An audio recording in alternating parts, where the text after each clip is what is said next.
Oke, prosesnya sendiri dalam pengembangan e-commerce itu sebetulnya kita bisa pertama melakukan pertimbangan berbagai faktor. Ya, itu proses pertama. Apa yang harus kita pertimbangkan? Manajemen. Timnya siapa gitu ya. Jadi aku sih nggak percaya gitu ya bikin e-commerce itu sendirian, pasti capek banget ya. Dan banyak sebenarnya fungsinya yang harus dikerjakan. Kalau kalian misalnya maksa ngerjain sendiri juga, mungkin kalian akan keteteran di beberapa aspek. Ya, jadi kalian pertama harus memikirkan siapa sih yang bakal mengerjakan, siapa tim manajemen saya, gitu ya. Kemudian yang kedua harus mikirin softwarenya, apa yang mau dipakai, ya. Apakah kita mau basisnya dengan PHP, apakah kita mau pakai framework menggunakan Ruby on Rails, apakah kita akan menggunakan platform seperti WordPress gitu ya, dan lain-lain. Pakai Wix, banyak ya sekarang toolnya. Dan bahkan termasuk orang yang nggak begitu bisa programming atau bikin web juga, sekarang sebetulnya tool-toolnya udah ada. Nah, oleh karena itu nanti di dalam mata kuliah ini kalian akan saya minta untuk membuat prototype dengan menggunakan software tool yang menurut saya paling mudah lah gitu ya. Saya sih menyarankan pakai WordPress, tapi nanti kalian boleh coba-coba juga pakai yang lain, silahkan selama free.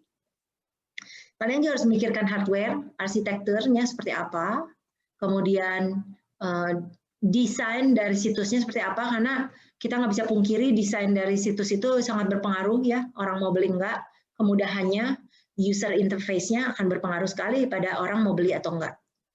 Telecommunication ya, itu penting, apa yang digunakan untuk menyambung server kita dengan customer, dengan komputer customer yang pasti ya, mau lewat koneksi, mau taruh di cloud atau mau kelola sendiri ya, itu nanti penting. Kemudian untuk human resource, kita pastikan apakah kita mau hire sendiri atau outsource juga ya. Dan yang terakhir, organizational capabilities. Kita harus melihat kemampuan kita sendiri. Dan tentunya semua dari setiap komponen ini nanti akan terkait dengan biaya, sehingga Anda harus rencanakan dengan sebaiknya. Oke. Nah, selanjutnya kalian akan perlu memikirkan siklus pengembangan sistem. Siklus hidup pengembangan sistem itu untuk membangun situs e-commerce itu sebetulnya 5 langkah yang ada. Ya, pertama kalian harus bikin tujuan bisnis spesifik dulu, ya. Kemudian buat daftar fungsi sistem dan persyaratan informasi. Ya, jadi kalau misalnya kalian anggap aja kalian saya pengen e-commerce-nya itu supaya nanti bisa check out, payment system, tracking semua ada di situ. Berarti nanti kita harus ada apa aja sehingga nanti pasti terkait dengan aplikasi yang kita mau pakai, hardware juga karena kita akan memikirkan load atau beban dari akses customer kepada server kita. Selanjutnya mengembangkan spesifikasi desain sistem, ya baik itu logis maupun fisik. Lalu bangun situs baik oleh personel internal maupun outsource, ya. Uji sistem, ya misalnya sistemnya sebelum di launching go live harus dicek dulu, jalan nggak shopping cart-nya, sistemnya jalan nggak, kalau bersamaan 1000 customer itu nanti efeknya seperti apa dan lain-lainnya kita bisa uji-uji dan dicoba. Kemudian yang terakhir adalah menerapkan dan memelihara situs tersebut. Oke, yang barusan saya jelaskan itu seperti ini, ya. Dan biasanya best practice-nya apa? Paling bagus itu kalau secara ketersediaan sistem itu harus 99% plus, ya. Kemudian kita desain untuk scalability, maksudnya ini scalability itu kamu seberapa besar sih transaksinya? Kalau transaksi, saya nggak tahu kalian pernah ngerasain nggak? Kalau saya pernah ngalamin juga ya. Sebenarnya kita ya itu kayak yang misalnya aku daftar Pocari Sweat Run gitu ya. Itu begitu diakses servernya langsung down kan? Karena yang mengakses itu puluhan ribu orang. Ya, jadi kebayang gitu. Kalau misalnya kalian bikin e-commerce, terus kalian ada midnight sale, terus kalian memperkirakan ada misalnya anggap aja 1 juta orang mau akses, wah kuat nggak nih servernya, gitu ya. Akhirnya kita pertanyaannya seperti itu. Kalau bukan hal yang mengherankan, gitu ya. Kalau misalnya ada sale di e-commerce site, mau di Shopee, mau di Tokped, mau di mana, orang-orang akan berbondong-bondong untuk menyerbu. Nah, disitulah tantangannya untuk scalability. Lalu kita juga best practice juga harus kita membuat manajemen untuk end-to-end delivery. Ya, jadi dari satu titik ke titik lain kita ada pengembangan pengelolaannya. Selanjutnya, merencanakan untuk pengembangan ya. Jadi jangan mikir kita bisnisnya bakal kecil terus, tapi kita siap-siap kalau nanti sampai bisnisnya berkembang, apa yang akan kita, apakah ini masih sanggup si servernya misalnya. Servernya apakah masih sanggup sampai berapa. Terus program juga sama ya, ada scalability ya. Kalau kayak WordPress aja dibandingin dengan mungkin software yang dikembangkan dengan platform Symfony dan PHP secara custom itu pasti beda. Ya, nanti ada macam-macam gitu yang kalian bisa rencanakan. Lalu kita juga harus memikirkan desain untuk sistem high speed performance dan memahami seperti apa untuk pemahaman dan mengoptimalisasi workload dari sistem. Oke, lanjut. Ini saya nggak akan bahas ya, tapi ini saya kasih contoh. Kalian selangkah selanjutnya harus memikirkan fitur dasar dan fungsionalitas sistem. Jadi contoh nih ya, aku kasih baris pertama, kalau objektifnya itu kita bisa mendisplay good, barang-barang kita, berarti kita mungkin harus nyediain yang namanya digital catalog. Nah, kalau kita mau bikin digital catalog, apa yang dibutuhkan?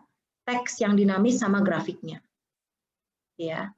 Terus kalau kita pengen kasih product information, kita bisa sediakan product database. Yang dibutuhkan apa? Datanya. Jadi di sini udah direncanakan.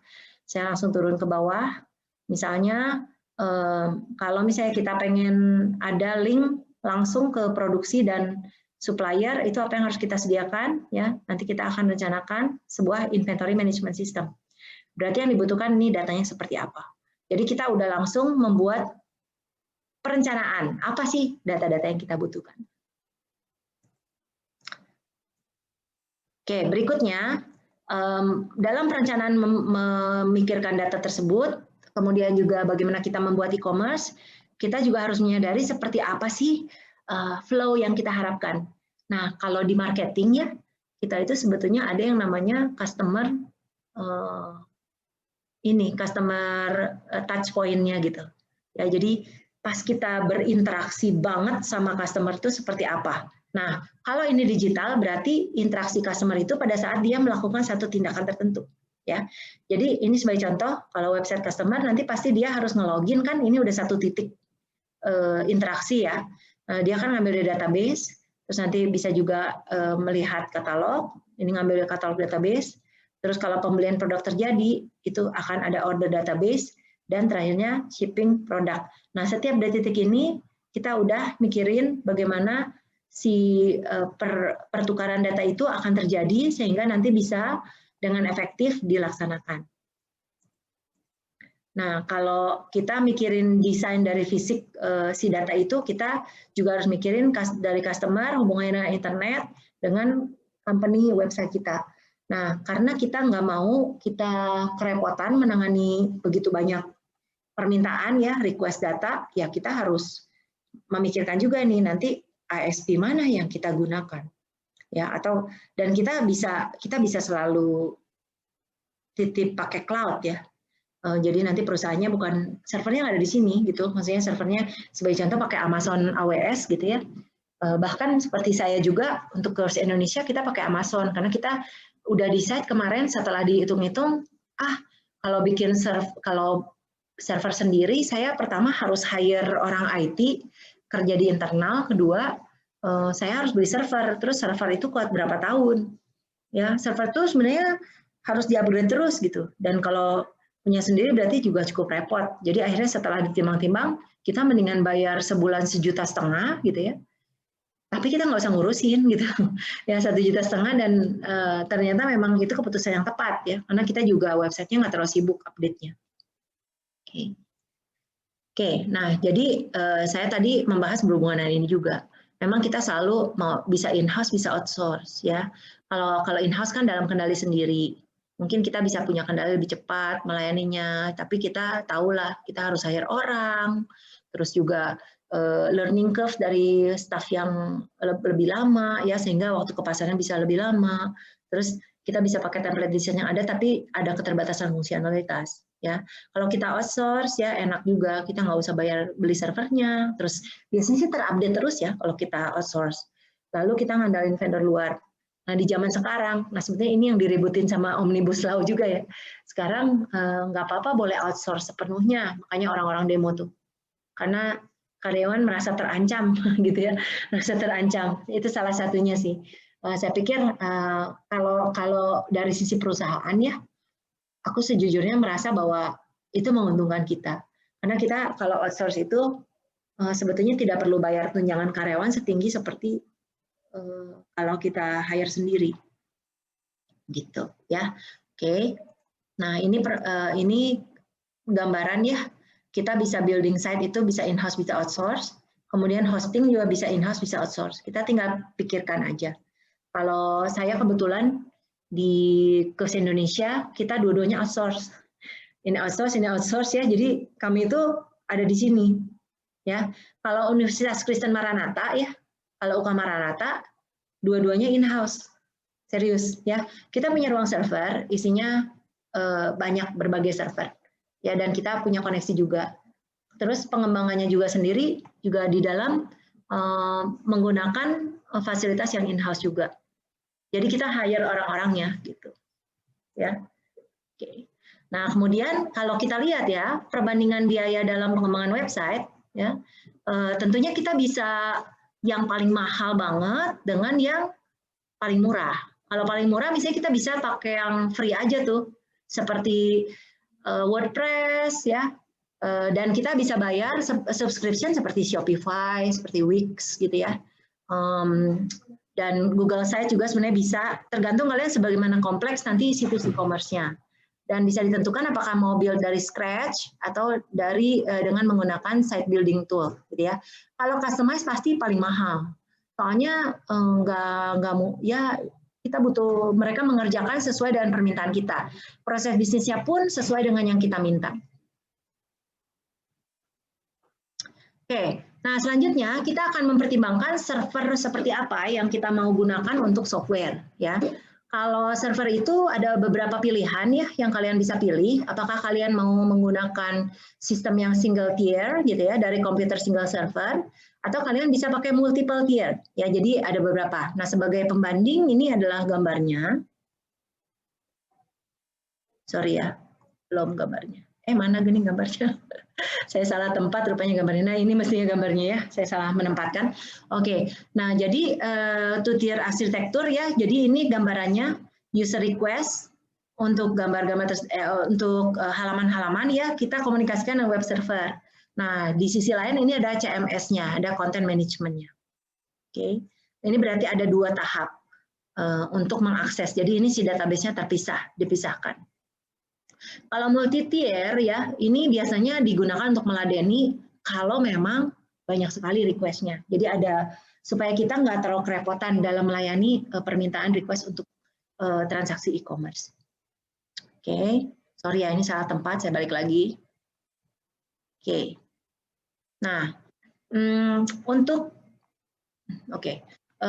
semua situs e-commerce tersebut yang pasti butuh perangkat lunak ya. Jadi kita bisa pakai HTML atau XML dan kalau sekarang untuk memang banyak pilihan ya, tapi kebanyakan sih pada pakai Microsoft sih mungkin ya, Microsoft Server atau Apache ya, Apache yang juga terkenal sih kalau misalnya kita pakai sistem Unix, yaitu nomor satu pemimpin pasar.